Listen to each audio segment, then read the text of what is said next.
الحمد للہ کفا وسلام علی حبیبہ الذین اصطفى اما بعد فاعوذ باللہ من الشیطان الرجیم بسم اللہ الرحمن الرحیم فمن شہد منکم الشہر فلیصمہ صدق اللہ المولانا العظیم وصدق رسولہ النبی الامین المتین الکریم ونحن على ذلك لمن الشاهدين والشاکرین والحمد للہ رب العالمین۔ سب سے پہلے آقائے دو عالم صلی اللہ علیہ وآلہ وسلم کی بارگاہ میں درود و سلام کا نذرانہ محبت پیش کریں۔ اللہم صلی علی سیدنا مولانا محمد بارک وسلم صلاۃ و سلام علیک یا رسول اللہ صلی اللہ تعالی علیہ وآلہ وسلم۔ نماز کے سلسلے میں پہلے ایک بات سمجھ لیں کہ جب ہم تنہا نماز پڑھتے ہیں تو اس وقت اور جب جماعت کے ساتھ پڑھتے ہیں اس وقت کہیں کہیں کسی چیز میں تھوڑا فرق ہوتا ہے۔ مثال کے طور پر جب ہم سجدہ کریں تو سجدے کی حالت میں جسم کا ہر حصہ دوسرے حصے سے جدا رہنا چاہیے۔ کیا مطلب اس کا؟ کہ جیسا کہ دونوں پیر کی قینچی، یہ جو پنڈلی کا حصہ ہے اور یہ جو اوپر کا حصہ ہے، تو یہ دونوں آپس میں ملا ہوا نہیں رہنا چاہیے، بلکہ دونوں ایسے کھلے رہنے چاہیے۔ اسی طرح جیسے یہ ران کا حصہ اور پیٹ کا حصہ، کہ ران کو پیٹ سے ایک دم چپکا نہیں لینا چاہیے، دونوں کھلا رہنا چاہیے۔ اسی طرح یہ کوہنیاں اور یہ بغل کا حصہ، کہ یہ دونوں کھلے رہنے چاہیے، ایسے نہیں رہنے چاہیے۔ اسی طرح سے سجدہ دونوں ہتھیلیوں کے درمیان ہو اور دونوں ہاتھ کی کلائیاں زمین سے اٹھی رہے، زمین میں چپکی نہ رہے۔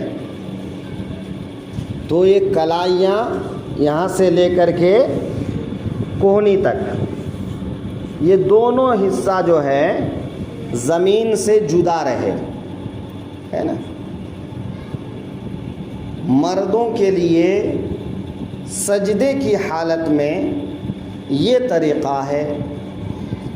ہاں، خواتین کے لیے ہے کہ خواتین سجدہ سمٹ کر کریں، سمٹ کر سجدہ کرنے میں زیادہ پردہ ہے، اور خواتین کے لیے عبادت کے اندر بھی پردہ کرنے کا حکم ہے۔ اب آپ سمجھ سکتے ہیں کہ عبادت کے علاوہ ان کے پردے کا کتنا اہتمام ہونا چاہیے۔ آج وہ موضوع نہیں ہے، لہٰذا اس پر بحث نہیں کریں گے۔ تو سجدے کی حالت میں جسم کا ہر حصہ دوسرے حصے سے جدا رہے۔ یہ جب تنہا نماز پڑھتے ہیں اس وقت بھی، اور جب جماعت کے ساتھ پڑھتے ہیں اس وقت بھی۔ لیکن جب جماعت کے ساتھ نماز پڑھتے ہیں اس وقت ایک چیز کا حکم ہے کہ نمازی صف میں ایک دوسرے کے کندھے سے کندھا ملا لے، ہے نا، ٹخنے سے ٹخنا نہیں، کچھ کیا کہتے ہیں کہ بھئی قدم سے قدم ملا لینا. قدم سے قدم ملا لینا اصل مقصد نہیں ہے. ٹخنے کو دوسرے کے ٹخنے کے برابر کرنے کا حکم دیتے ہیں، لیکن صف کو سیدھا کرنے کا جو بہتر طریقہ ہے وہ یہ ہے کہ کندھے سے کندھا ملا لے. چونکہ پیر کسی کا چھوٹا ہوتا ہے، کسی کا بڑا ہوتا ہے، تو اگر کو قدم کو برابر کرنا چاہیں گے تو کوئی آگے ہو جائیں گے اور کوئی پیچھے ہو جائیں گے.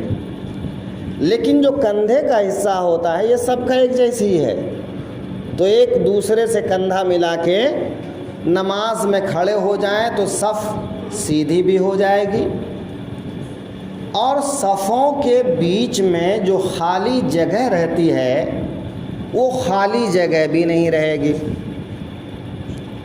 صفوں کو بھری رکھنے کا حکم ہے، بیچ میں جگہ چھوڑنے کی اجازت نہیں ہے. یہاں تک کہ اگر بیچ میں اتنی جگہ چھوڑ دی کہ ایک آدمی اس میں کھڑا ہو سکتا ہے تو نماز مکروہ ہو جاتی ہے. اسی لیے کہتے ہیں کہ نادان بچہ اگر صف کے بیچ میں کھڑا ہو جائے تو صف منقطع ہو جاتی ہے، لہٰذا بچوں کو ہم لوگ پیچھے کرتے ہیں.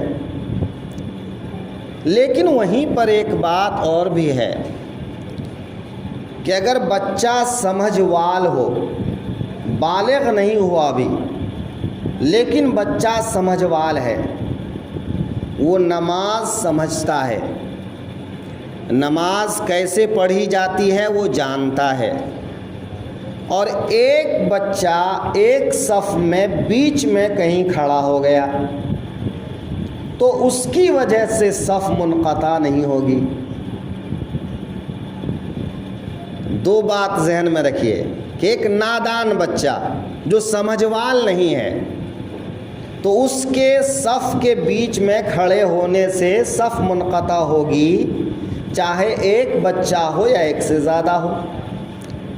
لیکن اگر بچہ سمجھوال ہے اور بالغ نہیں ہوا ہے، اس پر نماز فرض نہیں ہوئی ہے، لیکن سمجھدار ہے، وہ نماز سمجھتا ہے، تو ایسا بچہ اگر ایک بچہ صف میں کھڑا ہو جائے تو صف منقطع نہیں ہوگی اور نماز مکروہ نہیں ہوگی. یہ ایک الگ مسئلہ ہے. ابھی ہم سمجھانا چاہتے ہیں کہ صفوں کو ملا کر کے ایک نمازی دوسرے نمازی سے مل کر کھڑے ہوں اور صفوں کے بیچ میں جگہ نہ چھوڑیں. اب جب کھڑے رہتے ہیں، رکوع میں جاتے ہیں، تب تو دقت نہیں ہوتی ہے، لیکن جب سجدے میں جاتے ہیں تو ابھی ہم سجدے کا مسئلہ کیا بتائیں کہ جسم کا ہر حصہ دوسرے حصے سے جدا رہے. تو اسی میں ایک بات یہ بھی آئی کہ کوہنیاں بازو بغل سے جدا رہے. تو اب دیکھیے کہ ایک طرف بازو کو بغل سے جدا رکھنے کا بھی حکم ہے اور ایک طرف نمازیوں کو ایک دوسرے سے مل کر بھی کھڑے ہونے کا حکم ہے.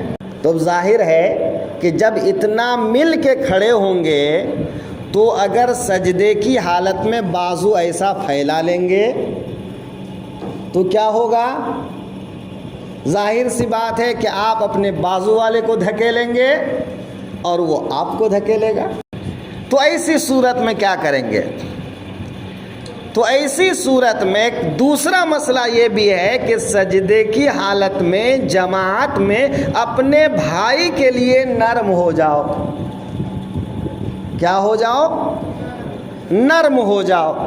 تو اب نرم ہونے کا مسئلہ کیا ہوا کہ بازوؤں کو اب اتنا نہ پھیلاؤ، جتنی گنجائش ہو اتنا پھیلا لو، گنجائش سے زیادہ اسے نہ پھیلاؤ تاکہ اپنے بازو والے کو، قریب والے کو تکلیف نہ ہو۔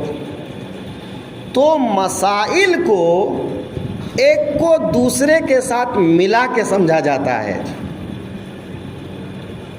حالات بدلتے ہیں، مسئلہ بدلتا ہے، انسان بدل جاتا ہے، مسئلہ بدل جاتا ہے،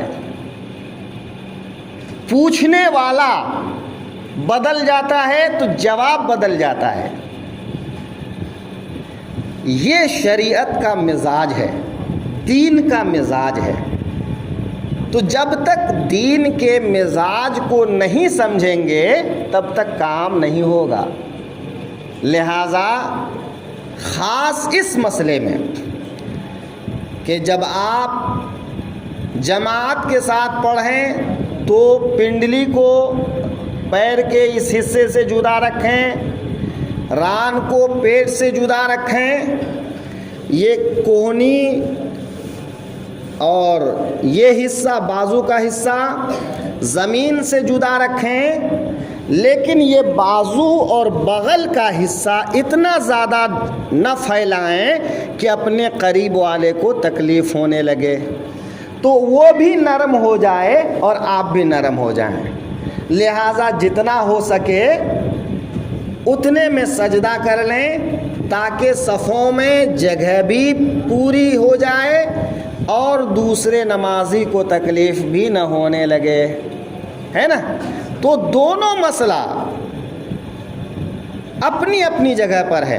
ہاں، جب آپ اکیلے سنت پڑھتے ہیں، نفل پڑھتے ہیں، یا کبھی آپ فرض بھی اکیلے پڑھتے ہیں تو اس وقت پھیلا لیں، چونکہ اب وہاں آپ کے پاس مل کر کھڑا ہونے والا کوئی نہیں ہے۔ ہاں، رمضان میں بھیڑ بھاڑ زیادہ ہونے کی وجہ سے سنتوں کے لیے بھی ہم لوگ کہتے ہیں اپنی جگہ بھائی سنت پڑھ لو۔ تو اگر ایسے وقت سنت بھی پڑھ رہے ہیں اور پاس میں لوگ ایک دوسرے سے مل کے سجدے میں جا رہے ہیں تو پھر وہاں بھی نرم ہو جاؤ۔ ہاں، ایک سجدہ کر کے کھڑا ہو گیا اور دوسرا سجدے میں گیا تو اب جگہ خالی ہے تو اب آپ پھیلا سکتے ہیں۔ بھئی ایک سجدے میں پھیلا لیے اور دوسرے سجدے میں سمٹ جانا پڑا، کوئی حرج نہیں ہے۔ مومن کی تعظیم بہت بڑی چیز ہے، یہاں تک کہ آپ دیکھتے ہیں کہ امام صاحب ہر نماز کے بعد سلام پھیر کر اپنا منہ گھما لیتے ہیں۔ تو منہ گھماتے ہیں عام طور پر داہنے طرف، لیکن یہ ضروری نہیں ہے، بائیں طرف بھی گھمانا جائز ہے، داہنے طرف بھی گھمانا جائز ہے، اور نمازیوں کی طرف کر لینا بھی جائز ہے۔ لیکن حدیث پاک میں داہنے کو بہتر کہا گیا ہے، لہذا داہنے طرف عموماً گھومتے ہیں، لیکن جواز کی خاطر کبھی اگر بائیں بھی گھوم جائے تو اعتراض نہیں کرنا چاہیے۔ نمازیوں کی طرف منہ کرنے میں کبھی ایسا ہوتا ہے کہ پچھلی صف میں کوئی نمازی نماز پڑھ رہا ہوتا ہے، اب امام صاحب اگر منہ گھما لیتے ہیں نمازیوں کی طرف تو امام صاحب کا منہ اور نمازی کا منہ بالکل آمنے سامنے ہو سکتا ہے۔ تو ایسی صورت میں ایک نمازی کو دوسرے نمازی کے آمنے سامنے ایسا کھڑا ہونا یا ایسا بیٹھنا کہ ایک کا منہ دوسرے کے مقابل میں ہو، یہ بھی مکروہ ہے۔ لہذا عام طور پہ جب کوئی نماز نہیں پڑھ رہے ہوتے ہیں تو ایسی صورت میں منہ گھما لیتے ہیں، کوئی حرج نہیں۔ لیکن اگر کوئی پیچھے صف میں نماز پڑھ رہے ہوتے ہیں تو اس وقت مقتدیوں کی طرف منہ نہیں کرتے، داہنے طرف کر لیتے ہیں۔ اب یہاں ہم سمجھانا چاہتے ہیں آپ کو کہ آخر یہ حکم امام کو کیوں ہے، جبکہ سامنے قبلہ ہے، نماز پڑھا قبلہ کی طرف منہ کر کے، دعا کرنا بہتر ہے، ضروری نہیں، بہتر ہے قبلہ کی طرف منہ کر کے۔ قرآن پڑھنا بہتر ہے قبلہ کی طرف منہ کر کے۔ اب یہاں امام صاحب قبلہ چھوڑ کے دائیں بائیں کیوں مڑ جاتے ہیں؟ تو اس کی وجہ جو فقہا نے بتایا ہے وہ تعظیم مومن کی تعظیم کے لیے، یعنی امام کو بھی یہ حق نہیں ہے کہ وہ بے ضرورت مومنوں کی طرف پیٹھ کر لے۔ بے ضرورت آپ صفوں میں ہیں تو اب چونکہ وہاں آپ منہ گھما نہیں سکتے، تو آپ کے لیے ضرورت ہے کہ بے ایک صف والا دوسرے صف والا تیسرے صف کے پیچھے پیٹھ کر لے، لیکن امام منہ گھما سکتے ہیں۔